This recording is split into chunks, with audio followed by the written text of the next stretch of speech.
Hi class, so today many of you are taking the AP Psych exam, so good luck for those of you who are watching this who have not yet taken it, and to those of you who have, good luck on the results. I know that those will come in about a month. So just to get started, because you took the AP Psych exam today, you missed the lecture, and the lecture on personal financial practices will help set us up for the rest of the week and lead to what you continue to do for the business portfolio project, which this week part 9 is due on Friday. So please make sure that you listen to this and participate in this lecture so that you are ready to do what's required of you tomorrow for the activity. It is something that we've already briefly mentioned. It was found in your reading from 2 weeks ago, the cost-benefit analysis, which is what we'll be doing tomorrow. But this information that you learned in today's lecture will also help guide that. So just as a reminder, we will be taking the outlining note-taking method this week. We've done this for the past 2 weeks, so you should be familiar with it.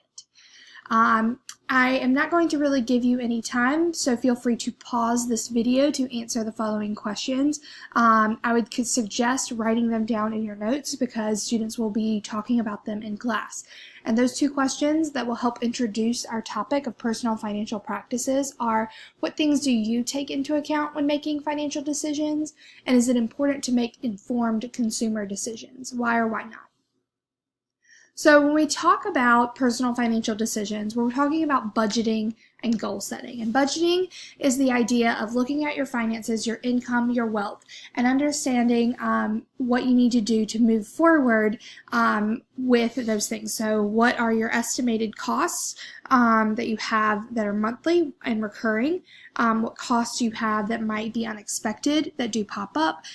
It's to plan for things that might be coming up, and to make sure that you're able to afford the lifestyle that you lead. When we talk about goal setting, that's a separate part, but adds on to the idea of budgeting. Budgeting is doing something to make sure that you have the money for this current, for the present. Goal setting is to make sure that you have money for the future. So figuring out how much you want to have in savings, figuring out if you want to make a big purchase like buying a home or a car, how you can do that and how you can budget currently to make sure that you are able to meet that goal. And so we're going to be learning a lot about those kinds of things this week and practicing doing both budgeting and goal setting this week for Business Portfolio Part 9 and personally for yourself as well. So when you talk about budgeting and goal setting, there are basically 6 things that you need to take into account in order to have sound personal financial practices. And sound basically means good, not necessarily great, but it means that you're able to stay on track. And so you can kind of see on the opposite sides of this circle are varying things that have some similarities to each other. So the first would be income and wealth. Income is what you're taking in the present. So that is your monthly or bi-monthly or weekly paycheck. Okay, what is actually coming in at the present. Wealth, on the other hand, is what you've already accumulated. Okay, so the things that you may have in savings or stocks and bonds, the wealth that you already have accumulated. We discussed this difference when we talked about wealth and income inequality, so hopefully you already kind of understand that distinction. But if you don't, feel free to look that up. But again, income is what's coming in currently. It's present earnings. Wealth is historical earnings, so how much money you've accumulated over time. Okay. The other thing you have to balance is the present need and the future. So we talked a little bit about that when we talked about budgeting and goal setting. Budgeting is thinking about what your present needs are, things like rent, electricity bills, your internet or cable. Those are things that are present needs. Future goals are things like savings or wanting to buy a car or a home. So you're planning for those kinds of things, like for me, grad school, right? Like how do I need to take into account my current earnings to potentially save for future needs, okay?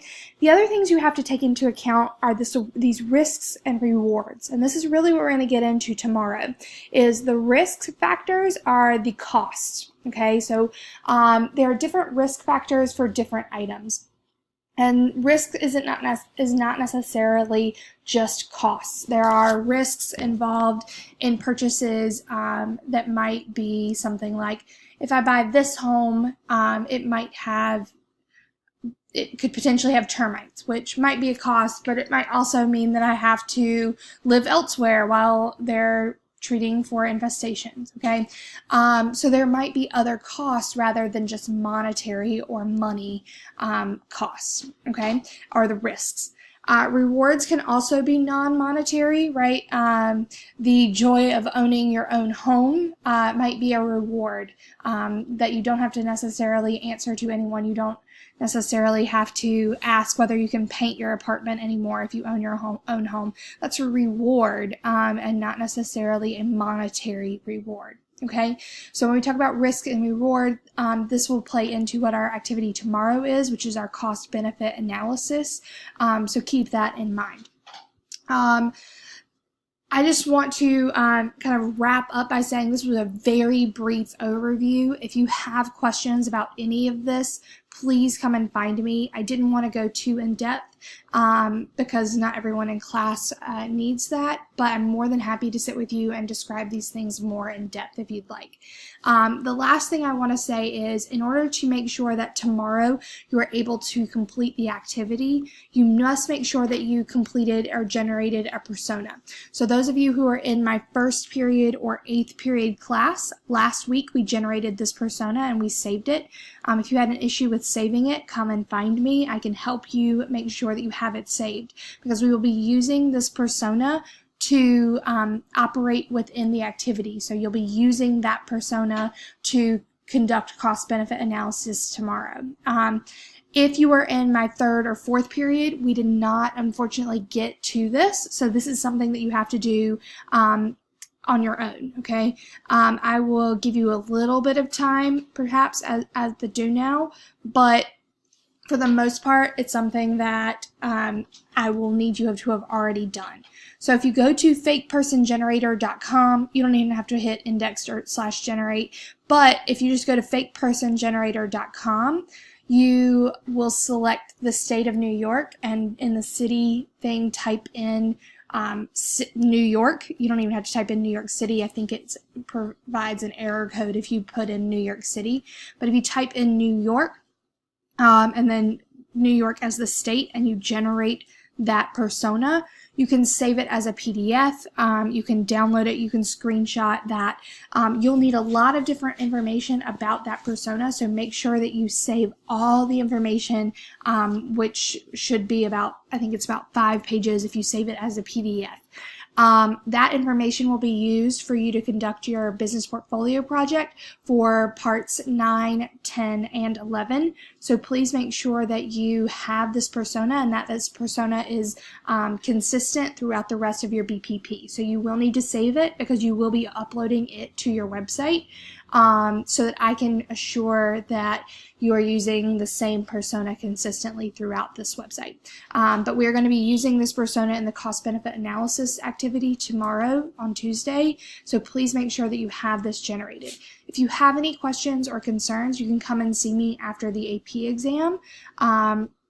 I have class during 4th period when you guys are eating lunch, but I'm more than happy to help you guys after the AP exam, so just stop on by. Thanks so much. I hope you guys have a great day. Goodbye.